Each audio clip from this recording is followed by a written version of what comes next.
Hello and welcome to Ravlic at Large. My name's Tom Ravlic. Thank you for joining me for this particular episode of the stream program. Thank you for all of those viewers and listeners who provided some feedback to the other chats. It's been fantastic. Keep the feedback coming through. I find that useful and also welcome any recommendations for future interviewees as we go into 2025. My guest today has an extensive CB in dealing with matters related to foreign affairs.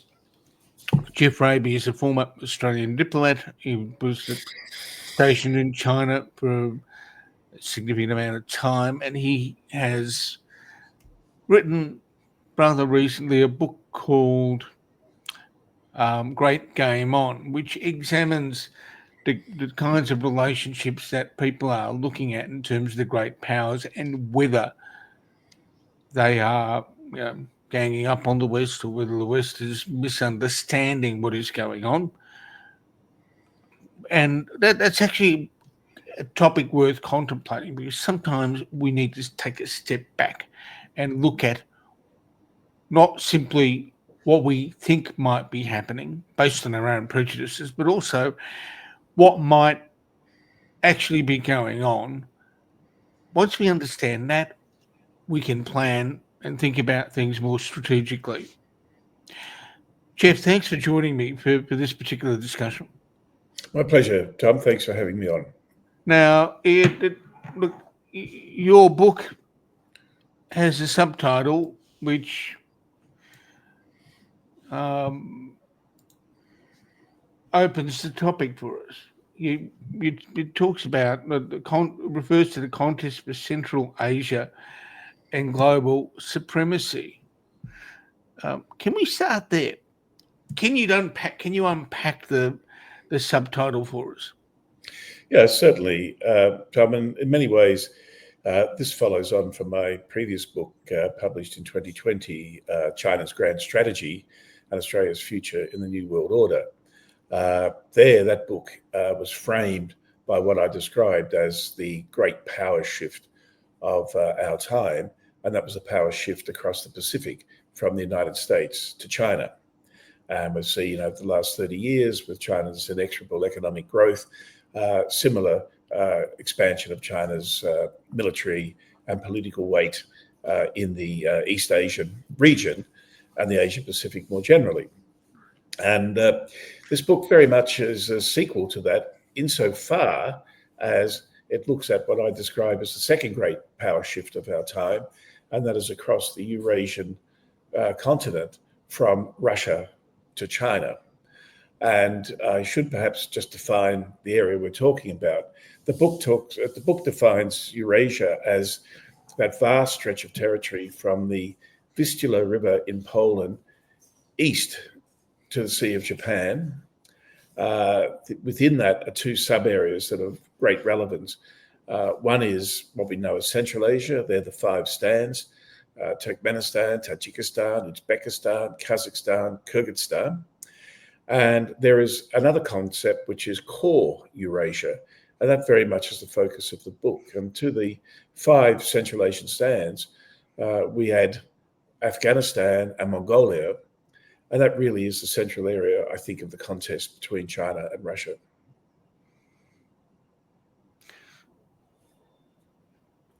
One of the interesting issues that it comes up between,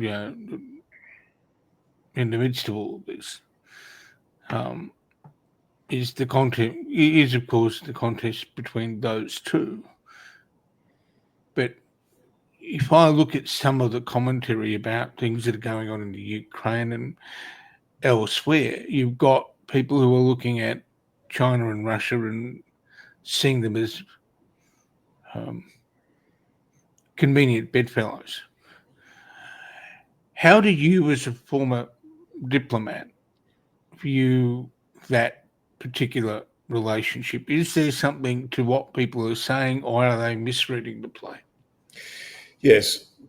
So that goes, I think, into many ways to the core of the whole book. And that is the question of what is the future stability of the relationship between Russia and China, and is this a solid alliance against the West, or is it more, as I describe it, a concert of convenience? And why I argue that it's more of a concert of convenience is that in key geostrategic areas and geopolitical areas, their interests diverge rather than converge. I say that there's more that divides them than unites them. So there's a very long history of conflict and disputation.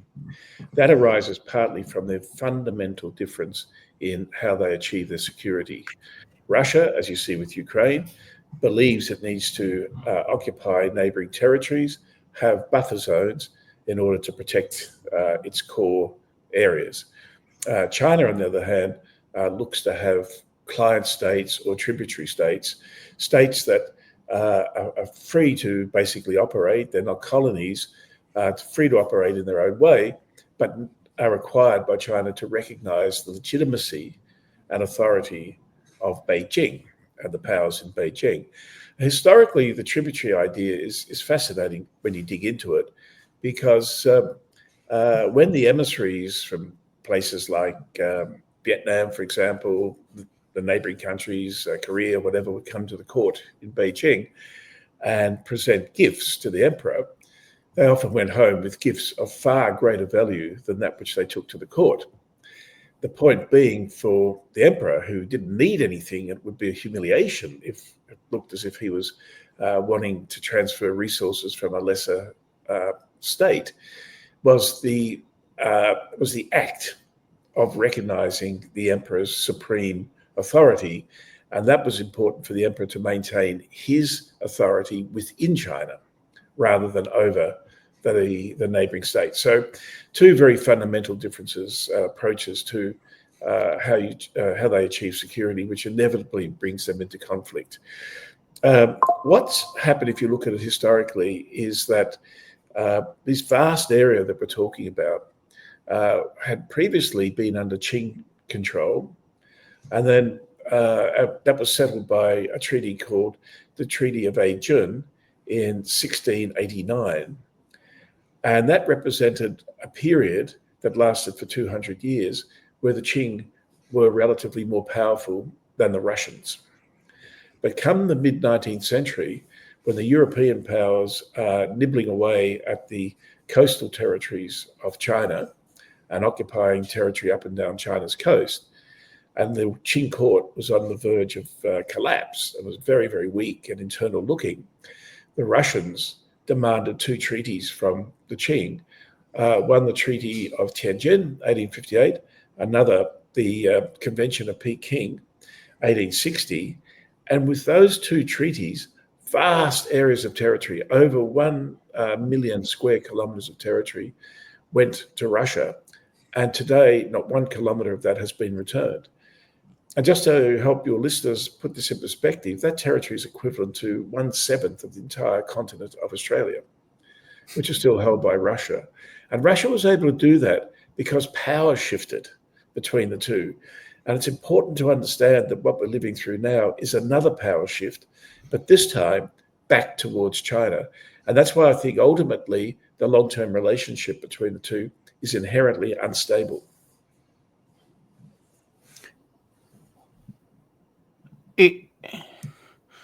It's actually, it gives us reason to pause to reflect on the approach that is being taken by, say, Russia to the Ukraine, for example, where it wants what it sees as historical territory.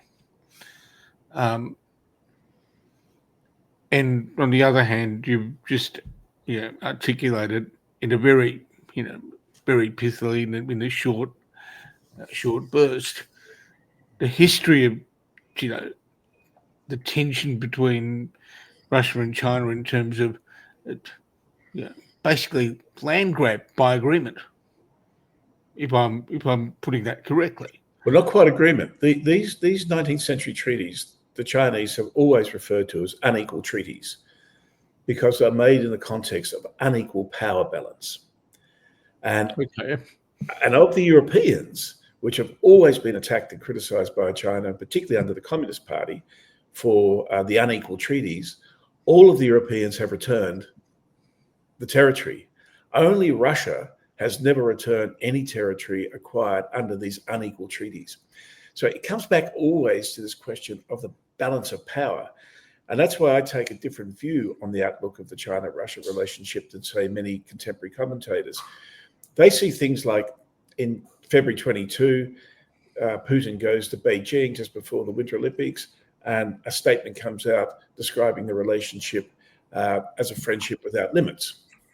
And immediately everyone in the West rushed off and said they're ganging up on us, and this is an alliance of autocrats, an axis of authoritarian states, you name it. But what's interesting is ever since that statement was made, you've never heard it again in Chinese media, in Chinese propaganda, because it denies the difference in interests that underlies that relationship. What they do share, absolutely, is a sour, even bitter attitude towards the West, and particularly the US. They're not bound together by common interests, by common security, by ideology. They're bound only by a dislike of the US-led West. And the other important point here that needs to be borne in mind is Russia and China are integrated into the international system in vastly different ways. Russia is not much more than a hydrocarbon exporter, oil and gas. China, however, is, as we all know, through complicated supply chains, it is utterly dependent on world markets for all its energy and resources it needs to keep the economy going. Its financial system, everything is much, much more deeply integrated into the West and actually more exposed to Western pressure. Russia is very, very different. So a sour attitude towards the West can change overnight, if you like.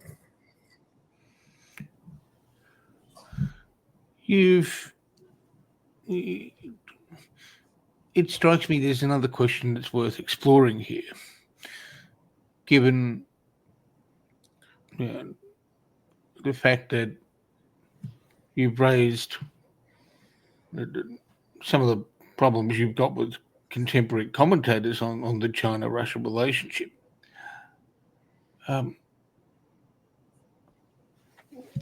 How do we get a more sophisticated understanding out there in the community about how these countries operate? Is the actual consequence of the commentary, or rather, is the commentary that we're seeing the product of the political machinations here rather than the clear thinking on the part of analysts? Oh, I think very much the former, Tom. I mean, look, one of my motivations for writing the book, I have to say, it turned out to be harder than I had imagined, because the whole history and the geopolitics is so complicated. And I've tried really hard to simplify it for people, because I believe it's such an important part of the world and bears so directly on global stability, that it really does need to be understood better than what it is in commentary that we see through the papers or think tanks. Look, there's another element to this. I mean, we hear heads of our intelligence agencies, be it here or in London or Washington, talking about the alliance of disruptors, China, North Korea, Iran, Russia, never looking at what divides them, what their different interests are, never looking really at how effective they would be in operating together, and asserting and basically assuming that this is a given. And I'm disturbed at how many journalists just repeat these lines as a given. Frankly, many of the people in the intelligence agencies or the military have a vested interest in beating up this threat. It's just like the China threat. And if I go back to my book, the second chapter you may have read on the Great Game in the 19th century, where Imperial Russia under the Tsars was said by British analysts, the media, popular journalists, politicians to have an intent to take India from Britain, to take over British India, where there never was in the court of St. Petersburg any idea. And anyone who's travelled, any idea to do so, and anyone who's travelled, as I have, around the vertiginous mountain passes of the high Himalaya will know how fanciful that is. And even Lord Salisbury in the 1880s, who was what they called a forwarder, someone who was beating the Russia threat drum and saying Britain had to be more present and engaged in Central Asia to block Russia. He even once in Parliament had to say, if the honourable gentleman looked at the map and used a ruler rather than inches, they wouldn't be so worried. I mean, geography prevails in many ways. So, I mean, you get my point. And so it's easy for people who have interests, whether it's to get budgetary allocation, whether it's to build military strength, easy for these people to talk up these threats. And there's very little critical analysis that tries to pull the assertions apart and really try and understand them in the geopolitical, historical, and economic context, as I've tried to do in this book. You make a point in the answer that there's little critical analysis. Is that because you've got journalists in the press gallery in Canberra and elsewhere who are captive to their sources, shall we say, that sit in a particular part of either the intelligence and security establishment or within government more generally, who are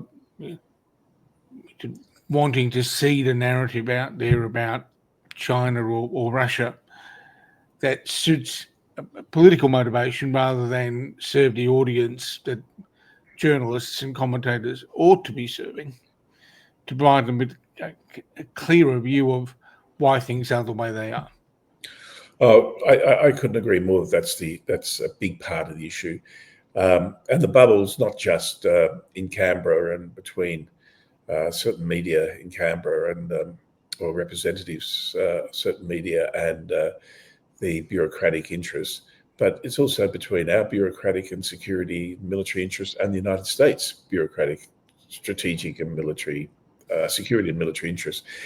Look, given how much it's at stake with the military-industrial complex, how much money is being spent against these threats or to protect us against these threats, we really do need to have clinical, dispassionate analysis of every statement, of every argument. But what do we get? Was it earlier this year, I think, the front page of the Sydney Morning Herald with red arrows coming from China, showing China attacking Australia.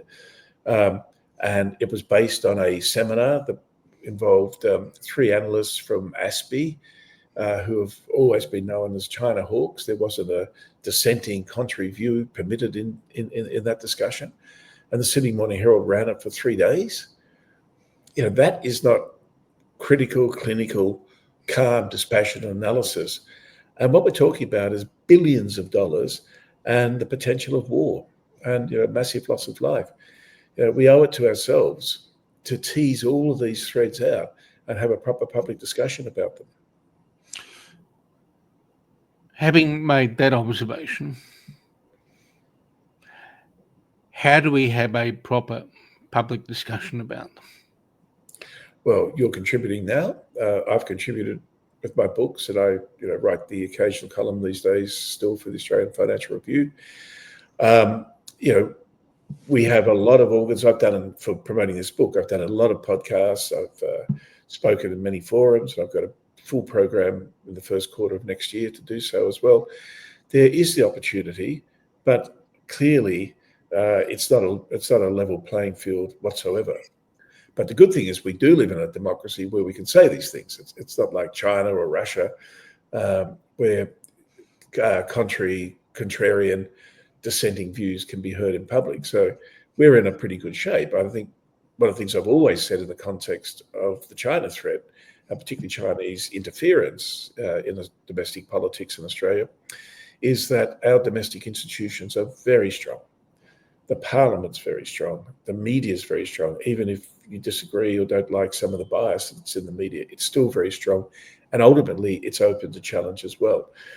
And in many ways, it's more challengeable now because although we have incredible media concentration in Australia, almost to an undemocratic extent, we have these podcasts, we have new media to have this sort of discussion in, and more people are going to these sources. One of the things I would like to explore before we conclude, and you've been very generous with your time.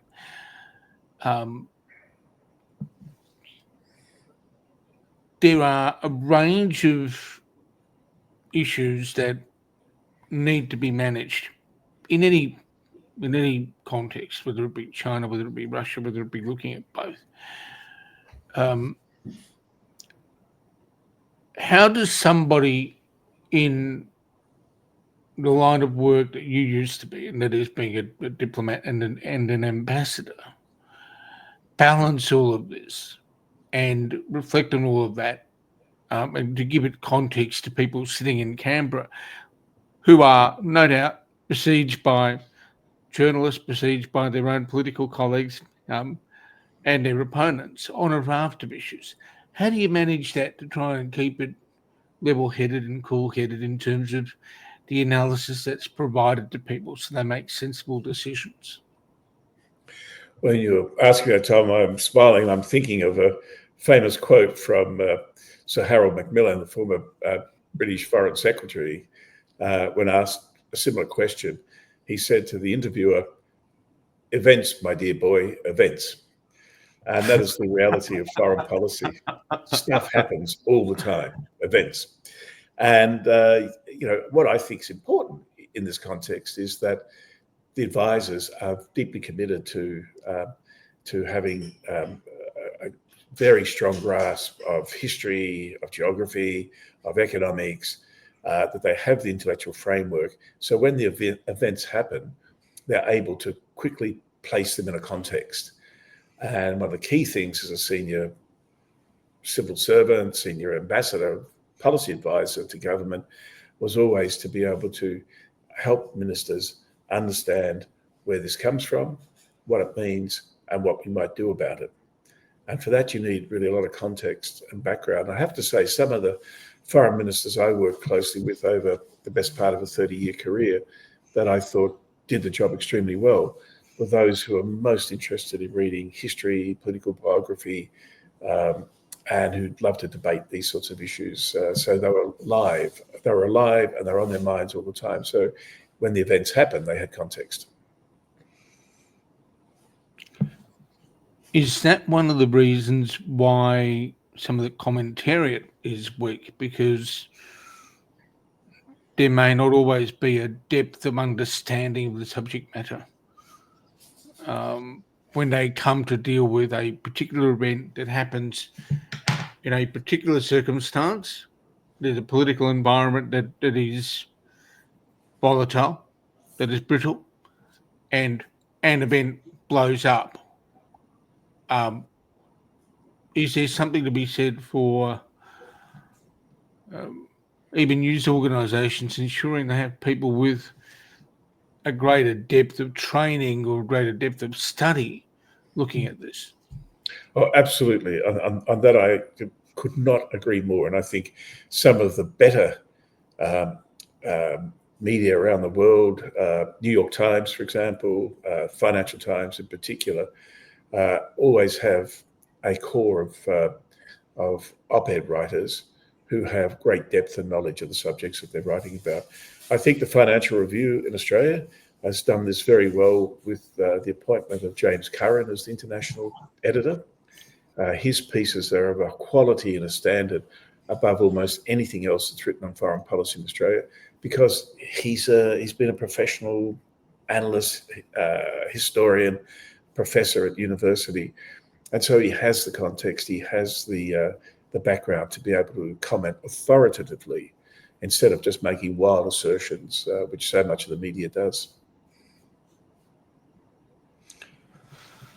Where, um, given the circumstances in the world today, that's a broad sweeping statement because there's plenty of them. But um, how how do you see things right now? Given all that's going on that we observe daily, whether it be on the news, whether it be in the print papers or even online, what is it? What are the things that concern you most about the contemporary world? Well, again, my emphasis on context, I guess. What we're seeing is something I talked about in my last book 4 years ago. This is the new multipolar world order. The old order of dominant single power of the United States, it's gone, it's finished.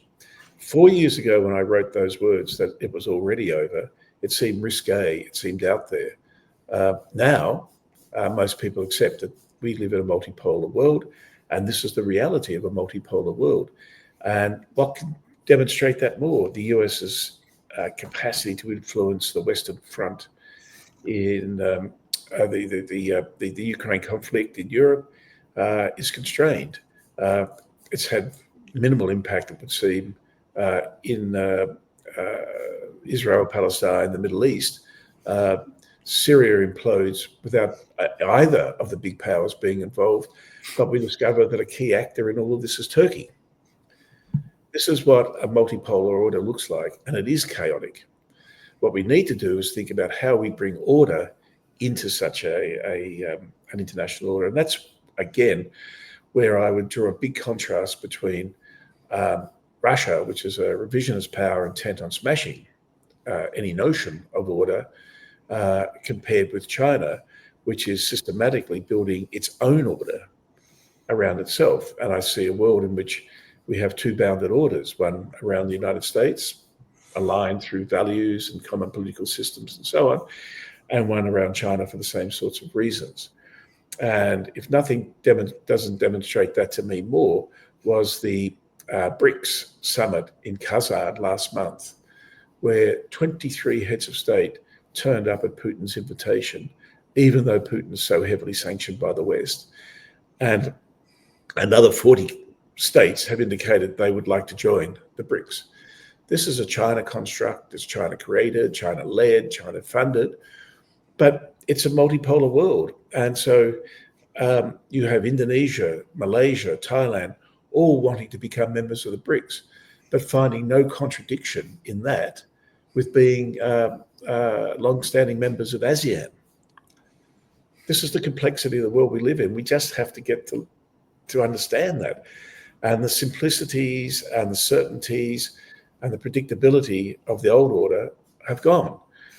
And the last section of my last book, I called Australia's dystopian future, trying to explain that this is the sort of world Australia is going to have to learn to live in, one that doesn't have the same comfort levels and certainties of the old US-led order for Australia. One way of summarising that is that in the past, people seem to have a simplistic narrative. The story becomes more complicated, and you've got to try and explain that in a different way. It's not simply a story of goodies and baddies anymore, is it? Very well said, Tom. Exactly. We're not in a goodies and baddies, black and white world. It's all shades of grey. It's very complex. Yeah. Geoff, thank you so much for your time. I really do appreciate the insight and the background you bring to this discussion. I hope you two across the first quarter of 2025 goes well. Okay, thank you very much, Tom. All the best for the festive season to you as well. Thank you. I've been talking to Geoff Raby, former Australian ambassador to China and also a long-standing public servant. about the challenges in the big wide world, and also whether we actually understand China and Russia and how they cooperate or not cooperate with each other, as the case may be. Thank you for watching, and there'll be another episode of Ravlic at Large reasonably soon. Stick around.